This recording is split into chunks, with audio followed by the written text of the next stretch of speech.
السلام عليكم ورحمة الله وبركاته. ازيكم يا جماعة؟ معاكم احمد. النهاردة هنتكلم عن تجربة اسمها determination of specific heat of solid by mixture method. ايه هي الميكتشر ميثود عموما؟ الميكتشر ميثود طريقة بدائية جدا جدا. بيقول لك when a hot body and cold body mix، عندي جسم سخن وجسم ساقع حصل لهم mix، then the heat lost by the hot body equal to the heat gained by the colder body. طب كويس قوي.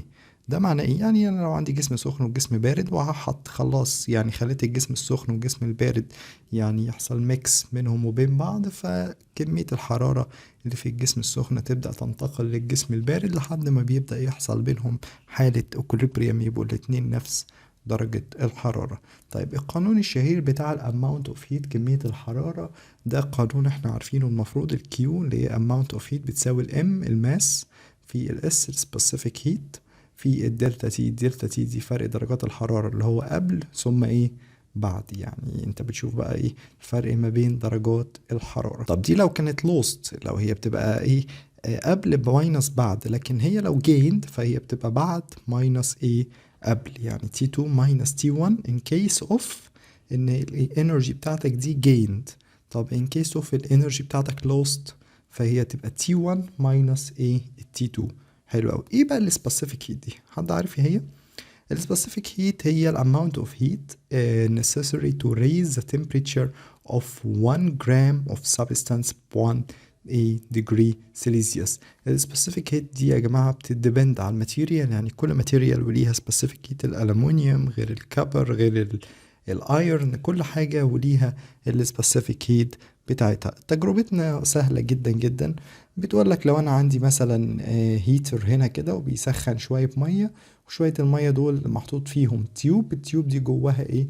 solid fragments. السوليد fragments بتاعتي دي بنفضل نخليها تسخن من المية لحد ما توصل ل 90 درجة. طيب وبعد ما توصل ل 90 درجة او اثناء بقى ما هي بتسخن وبتوصل ل 90 درجة، بتجيب عندك كاليرومتر وتملأ الكاليرومتر ده مثلا تلته مية، وتبدأ تشوف وزن الكاليرومتر وهو فاضي قد ايه. وبعدين بعد ما تملاه تلته مية فكده أصبح معاك وزن الكاليرومتر زائد وزن المية، تطرح منه وزن الكاليرومتر يديك الوزن بتاع المية. حلو قوي. وبنحط الكلام ده في isolated system. كويس. طيب ايه اللي هيحصل بعد كده لما درجة الحرارة هنا توصل 90؟ هنبدأ ناخد درجة الحرارة اللي وصلت 90 بتاعة السوليد ونحطها فين؟ في المية. طب مين اللي هيكتسب الحرارة؟ المية بلس الكاليرومتر. منطقي جدا. ليه المية بلس الكاليرومتر اللي هيكتسب؟ كأن مثلا عندك كوباية فيها شوية مية صغيرين، تخيل لو انا جيت زودت على المية الصغيرين دول شوية مية كده تانيين سخنين قوي وحطيتهم عليها، فطبعا اللي هيحصل ايه؟ المية اللي جوه الباردة هتسخن، صح؟ بلس ايه؟ بلس ان الجسم نفسه اللي بيحتويهم اللي هو الكاليرومتر في الكيس بتاعتنا هو كمان هيسخن. طيب لما نوصل ده لدرجة حرارة 90 هيحصل ايه؟ هنبدأ ناخد الفراجمنتس ديت اللي هي بتاعت السوليد وندلقها هنا، فكمية الحرارة هيحصل لها لوست دي طبعا هتبقى 90، فهتقل لما تخش جوه المية، فكمية الحرارة اللوست هتكتسبها ايه؟ المية.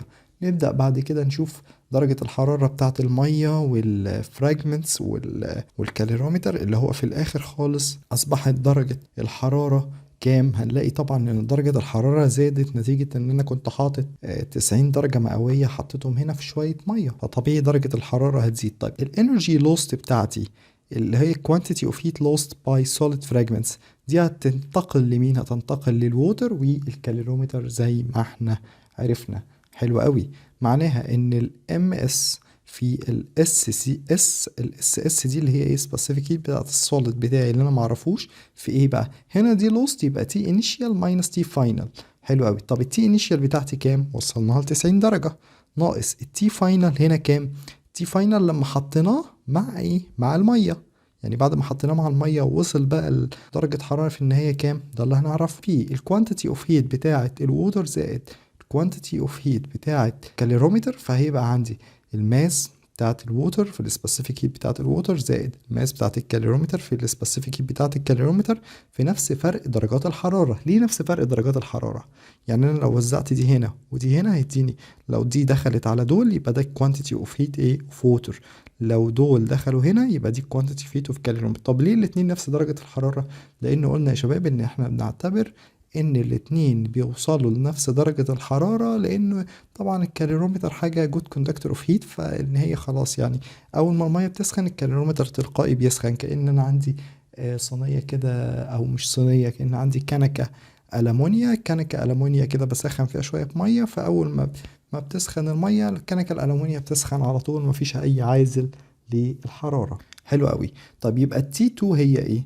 التي 2، طيب هي هنا الانرجي دي جيند صح؟ يبقى تي 2 او تي فاينل ماينس التي انيشال. طب التي فاينل هو لما حصل ان انا نقلت الفراجمنتس هنا، يبقى التمبريتشر بتاعت الميكتشر ماينس ايه؟ التي انيشال اللي هي درجة الحرارة بتاعة المية والكالوريمتر قبل ما أبدأ تسخين أو قبل ما أبدأ أعمل أي حاجة خالص، لما حطيت هنا وشفت درجة الحرارة كام.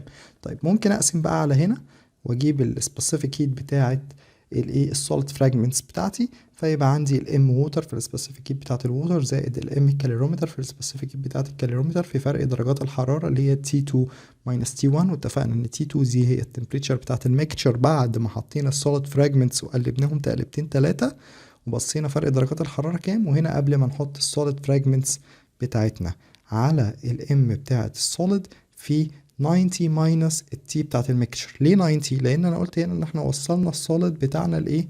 ل 90. دي كانت الانيشال تمبريتشر، وقلنا عشان هي لوست فهنخليها الانيشال ماينس الفاينل. حلو قوي. ماينس التمبريتشر بتاعت الايه؟ ميكشر. طب هتقولي طب الوزن بتاع الفراجمنتس ده انا هجيبه ازاي؟ حضرتك لما هتنقل هنا الفراجمنتس دي تحطها، فأصبح عندك الكاليرومتر فيه وزنه زائد وزن المية زائد وزن السوليد، حطهم وانت كان معاك في الأول وزن الكاليرومتر فاضي زائد وزن المية قد ايه، فخلاص تطرح التلاتة دول الاتنين دول من الوزن الكلي، يطلع لك الماس بتاعة الايه؟ السوليد بتاعتك، اللي هي تطلع في رينج 0.03 لو المادة بتاعتك دي ليد، وهي غالبا مادة ليد. طيب السبيسيفيك هيت برضو دي بتبقى جيفن بتاعتك، السبيسيفيك هيت بتاعت الكالوريمتر بتاعنا اللي هو الكبر، اللي هو 0.1 كالوري على جرام ديجري سيليزيوس. وهنعمل لكم فيديو ان شاء الله برضو عن التجربة عملي ازاي، بس هو انا زي ما شرحتها لك هي تجربة بسيطة جدا، وهتدعمني جدا لو عملت سبسكرايب للقناة، لايك لو الفيديو عجبك. بس كده، السلام عليكم.